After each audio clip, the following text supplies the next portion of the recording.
حضرت ابو بکر صدیق رضی اللہ تعالی عنہ کا ایک کاہن کے کھانے سے کیا کرنا۔ حضرت ابو بکر صدیق رضی اللہ تعالی عنہ کا ایک غلام تھا جو غلہ کے طور پر اپنی آمدنی میں سے حضرت ابو بکر صدیق رضی اللہ تعالی عنہ کی خدمت میں پیش کیا کرتا تھا۔ ایک مرتبہ وہ کچھ کھانا لایا اور حضرت نے اس میں سے ایک لقمہ نوش فرما لیا۔ غلام نے عرض کیا کہ آپ روزانہ دریافت فرمایا کرتے تھے کہ کس ذریعہ سے کمایا، آج دریافت نہیں فرمایا۔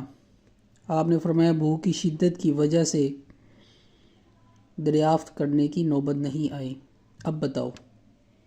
عرض کیا کہ میں زمانہ جاہلیت میں ایک قوم پر گزرا اور ان پر منتر پڑھا، انہوں نے مجھ سے وعدہ کر رکھا تھا، آج میرا گزر ادھر کو ہوا تو ان کے یہاں شادی ہو رہی تھی، انہوں نے مجھے یہ دیا تھا۔ حضرت ابو بکر رضی اللہ تعالی عنہ نے فرمایا کہ تو مجھے ہلاک ہی کر دیتا۔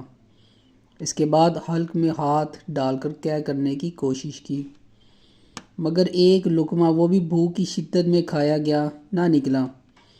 کسی نے عرض کیا کہ پانی سے کیا ہو سکتی ہے؟ ایک بہت بڑا پیالہ پانی کا منگوایا اور پانی پی پی کر کیا فرماتے رہے یہاں تک کہ وہ لقمہ نکالا۔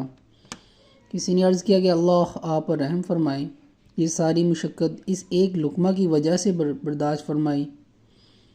آپ نے فرمایا کہ اگر میری جان کے ساتھ بھی یہ لقمہ نکلتا تو میں اس کو نکالتا۔ میں نے حضور صلی اللہ علیہ وسلم سے سنا ہے کہ جو بدن مال حرام سے پرورش پائے آگ اس کے لیے بہتر ہے۔ مجھے یہ ڈر ہوا کہ میرے بدن کا کوئی حصہ اس لقمہ سے پرورش نہ پا جائے۔ حضرت ابو بکر صدیق رضی اللہ تعالیٰ عنہ کو اس قسم کے واقعات متعدد بار پیش آئے کہ احتیاط مزاج میں زیادہ تھی، تھوڑا سا بھی شبہ ہو جاتا تو کیا فرماتے۔ بخاری شریف میں ہے کہ ایک اور قصہ اسی قسم کا ہے کہ کسی غلام نے زمانہ جاہلیت میں کوئی کہانت یعنی غیب کی بات نجومیوں کے طور پر کسی کو بتلائی تھی، وہ اتفاق سے صحیح ہو گئی۔ ان لوگوں نے اس غلام کو کچھ دیا جس کو انہوں نے اپنی مقررہ رقم میں سے حضرت ابو بکر صدیق رضی اللہ تعالیٰ عنہ کو لا کر دے دیا۔ حضرت نے نوش فرمایا